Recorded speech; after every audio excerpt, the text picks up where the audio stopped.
Hey guys, Letter Magic here, and this, I will just tell you straight up, is the geekiest rant in the history of geeky rants. And if you don't believe me, oh, it's not hyperbole this time. We're diving in head first, and this one goes deep. First up, finally got Adobe Premiere Elements version 2024. After getting Adobe to admit that that is a thing that they sell, they really wanted to push that subscription crap. So, I just ran a test encode of some just video footage at all, and it encoded 20 minutes of it, did it faster, and it looks an awful lot like it's ignoring the P or the E cores. No, that would be weird if it was a P cores, because I've got a 14th Gen i7, so it's got cores that go like 5.1 gigahertz or something, and it's got a bunch of cores that like don't. They run like, I don't know, like way slower, way lower thermals, and I guess like Windows 11 knows to offload really dumb, unimportant, lightweight tasks to those, but Adobe Premiere Elements 2019 does not, and it was trying to do some kind of symmetrical thing, and the clocks were too far to sync and it was causing it to crash, would be my guess. I don't actually know. When Adobe crashes, it's because it's Tuesday. I don't know. Now, the funny thing is, a lot of people run Premiere Pro and are like, it crashes all the time. Oh my God, we have a separate ingest server. You gotta be wearing the right lucky necklace and pray to the Adobe gods. And I'm like, okay, yeah, that's pro. This is why I'm running Premiere Elements. It's simpler, cheaper, and almost never crashes. I actually cannot think of any other time in the last 11 years of running this channel that it crashed. Now, the best news is I'm pretty sure that this new version can directly drop in WebP files without me having to convert them to JPEG. Just in time for AVIF files and JFIF files to be invented. What the hell are those? I wish I knew. All I know is I just saw them in the wild, I think my phone generated one, and now I want to die again. There better be a research paper out there that proves unequivocally that these formats are somehow better. The funny thing is I know that there's not, for at least one of them, because I'm pretty sure AVIF is just the new AV1 hardware encoders can encode. So, oh boy, a server somewhere running some Intel Arc crap or whatever can encode JPEGs faster. It's probably literally a bigger file. This is not to save space on the internet, okay? There's a reason JPEGs have been out since like 1998 on the internet or whatever, because they're really damn efficient. I would have to test it, but I bet you my home PC in 1 minute can probably encode 1,000 JPEGs. But thank God they can encode AVIF files faster. Well, God bless them. One more thing that I need to download a modification for Windows just to view in Photo Viewer, for f***'s sake. Oh, it's kind of nerdy there, Des, but I kind of still followed what you were saying there. Yeah, no, that was the intro. Time for the tech rant. So, if we're paying like $100,000 a year for Microsoft 365 Office cloud crap, why the hell? Why the cinnamon toast tap dancing do they not have? Do they not have a DMARC XML file parser or any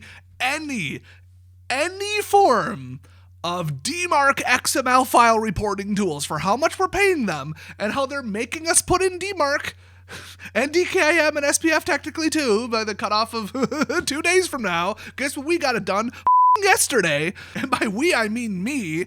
But you're not going to let us process failures from somebody else, some third party that somebody set up before I even worked at the damn company, sending on our behalf and then failing DMARC. You're not going to let us parse out those reports. I got to sit there and open the XML files and read them with my own human eyes and try and make some sense out of that. Oh, no. Here's the best part. You could go to like a million different DMARC assistance websites and like, I don't know, probably massively compromise your entire company's mail server security to have them filter them for you and give you a report of, oh, here's the failure. Here's a nice little thing. We took all these XML parsers. I could write an XML parser in college, and I got a 2-year degree in programming that wasn't that great. Now, my other 2-year programming degree was actually also in XML web development. So like, actually, that's cheating, but still, it's easier than JSON. It's just a flat file with brackets as delimiters, for sake. Oh, yes. Oh, about that DMARC configuration. Well, if somebody at your company decided, you know what we should do for absolutely no logical reason other than let me just time travel into the future, you, Des. Let's self-host our DNS on a Linux VM. Because that makes sense. External DNS with slave DNS out there in the web. Why?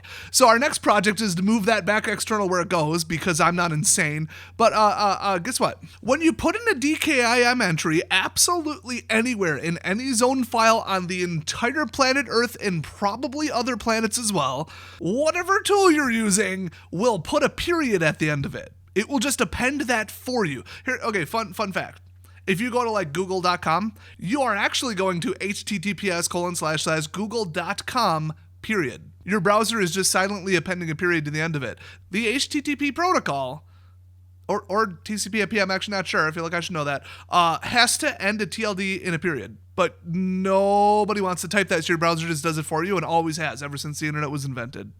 Now, I say that because nowhere else on any guide or any third party, you go on your cPanels, you go on your GoDaddies, you go on your shitty domain registrar.com, which probably is a real website.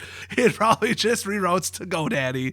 Yeah, they also fill it in for you. They put a period on the end of that because it turns out every DKIM entry needs a period on the end of the com. Because they're pedantic little bitches. So guess what we weren't doing until I finally spotted, hey, there's a period missing in the logs. And then after the 4 hours, we're like, oh my God. And then we all took a very well-deserved break after that, after not being able to figure out why it's not working. We're already over the deadline for certain cutoffs for this DKIM and DMARC bullshit that they're forcing on us. Oh, the entire world has to implement this, by the way. So prepare to not have your emails get received after about tomorrow. No, the 15th, whatever. No matter where you work, your email's about to break.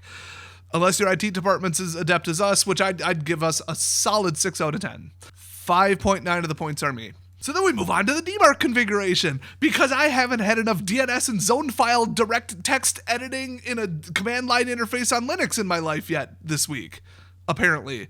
Okay, so you know how you put a TXT entry and then you put the config and then there's 90,000 different guides on it and they all disagree with each other, and then eventually I just went to like DMARC Builder and just had to build the damn string for me? Well, guess what? We could not find one example on the entire internet of a zone file in its raw format containing a TXT entry.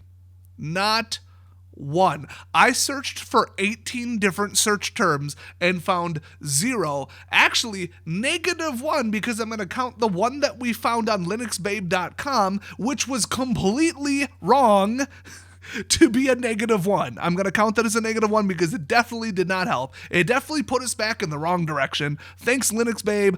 Really appreciate it. Fun fact, so you know how if you do it yourself in what is effectively a flat file of some sort, the zone file on a local Linux distro running your internal to external DNS for some damn reason, it doesn't append the period and you have to put it on yourself? Guess what it does do? You'll never guess. _DMARC.yourdomain is the title of the key value or whatever that you have to put in, and then you put in the, well, we didn't put in the TTL, we didn't know if it was mandatory, then it put the TTL in for us, but we don't know why or how, and then it was 900, we didn't know if that was proper, and we had a lot of fun working on DMARC. I've never had it take, I want to say 8.5 hours to make one string of text 1 line long. That is something. Guess what it appends for you? Your domain. No, not a period in a DKIM entry, like literally 5 lines up. No, that's insane. Get out your own period. F you. But we're going to tack on your entire domain name, though. That will do for you. I don't even know how or where it did that. I caught it by dumping the entire zone file from a zone file dumper, which was also almost impossible to find on the entire internet, one that actually worked, I should say. And it dumped it, and I'm like, why is our domain there twice? Why is it like _DMARC.desisshittycompany.com.desisshittycompany.com? Why is that on there twice? Holy shit, it's appending it for us.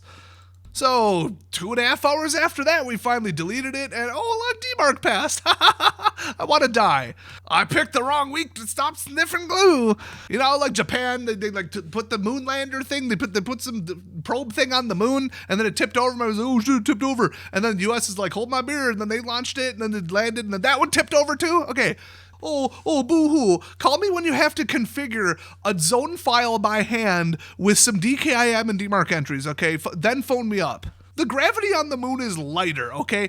You tipped it over. Whose fault is it really? You know what I mean? Is it you or is it the moon? You know why I probably tipped over? Because they didn't put a DKIM entry in the fucking lander. Good thing I've been actually sticking to my weight loss and cardio goals since the first of the year, because if I wasn't going to the gym and doing cardio, I would have had about 3 strokes already doing this. Oh, by the way, fun little fact for you. April 15th, I believe it is, Microsoft, if they don't consider your endpoints to be quote-unquote managed, are going to pop up an alert that you can't stop that says, hey, random person. Hey, Cheryl from accounting. Want to upgrade to Windows 11? Just pops up on the screen. Bill Gates, he opens a trench coat. He's like, you want some Windows 11? But Des, nobody would have an unmanaged Windows Update environment. That's insane. What are you, in a 6-person work group with one printer? Unmanaged. They consider unmanaged to be anybody who isn't letting Windows manage it. Nobody lets Windows manage their Windows updates. Okay, WSUS, what's that? Okay, WSUSD's nuts. So in other words, there's nothing we can do to stop it. And then somebody, I guess this is how I imagine it went down. Somebody said, hey, remember that time when you just started randomly forcing Windows 8 on people who were running 7? And then there was that one, I believe it was a hair salon. And it upgraded to 8 after they specifically said, no, stay on 7, do not upgrade to 8. It broke their accounting and payroll system. They had to shut down their entire company for 2 weeks while they hired outside IT help to roll it back. Remember that? Because they sued Microsoft, and Microsoft was so confident they were going to lose that lawsuit despite the terms of use that they settled. And when everybody heard that they settled, they're like, I smell blood. All they were missing was the precedent. Okay, settling is admitting that you lost. Losing is precedent for everybody sue us, we're giving out free money. Okay, they were at about a 9 out of 10, and if they would have lost the case, it would have been an 11 out of 10. There would have been people jumping out some windows from the top floor of Microsoft headquarters if they would have lost that court case. And they would have lost that court case. So what'd they do this time around? For upgrading from 10 to 11, which we know 11 is going to break half of our shit. We've already tested it. They elected me last week to test Windows 11 on my own computer. It only blue screened 3 times in the middle of the DMARC and DKIM configuration and troubleshooting. Lost everything. Lost everything on the ticket, all the notes, everything that wasn't saved and synced immediately. Lost it all. Websites I had open that were helping me out, nope, gone. So I'm already reaching for the phone to start dialing some lawyers. What did they do? They're like, oh, you know what we should do? We're going to add to the new administrative templates for Windows 10 build 22H2, aka the last build of Windows 10 ever. We're going to add, I don't remember what it is, but it's like comical. It's like, do not upgrade to Windows 11 !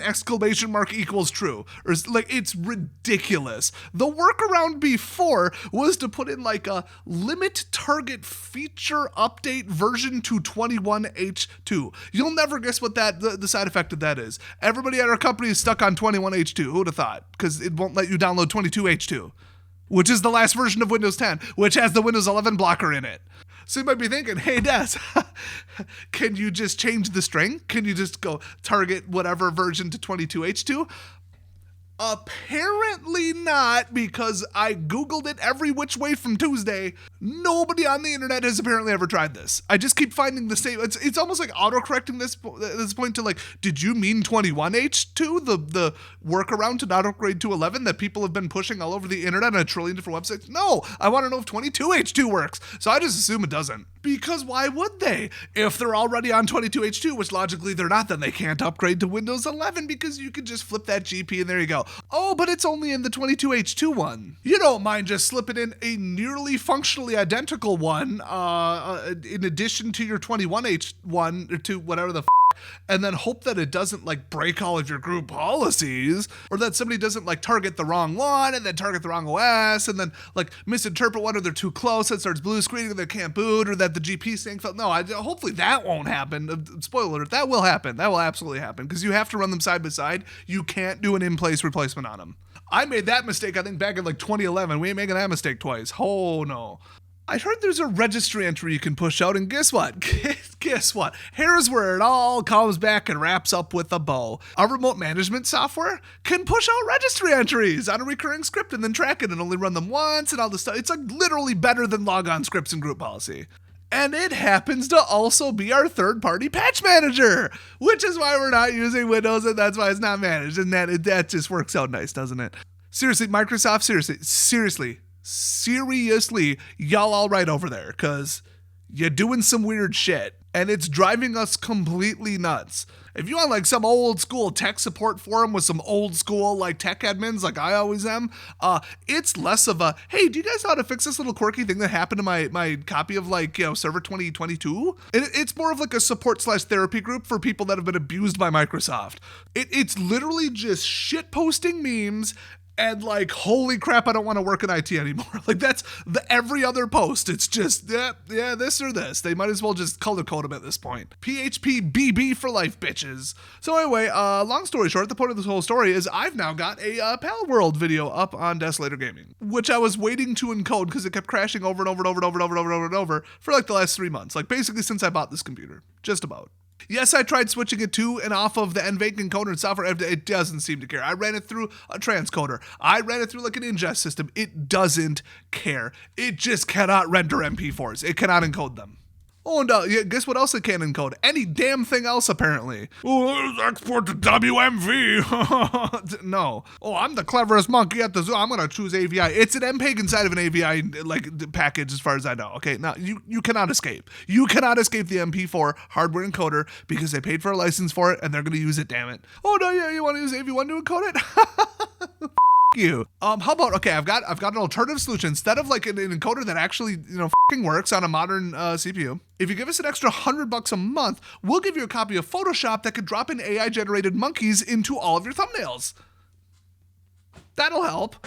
Funny joke test. No, I'm not even kidding. Their new version of Photoshop, you put in a text prompt and it will generate whatever you want into your Photoshop file. AI pictures of fried eggs when you type fried eggs is what they were working on instead of an encoder that works on fucking Windows 11 and a 14th gen CPU. I mean, I guess since I literally just bought the 2024 edition and it works, I guess they were working on both.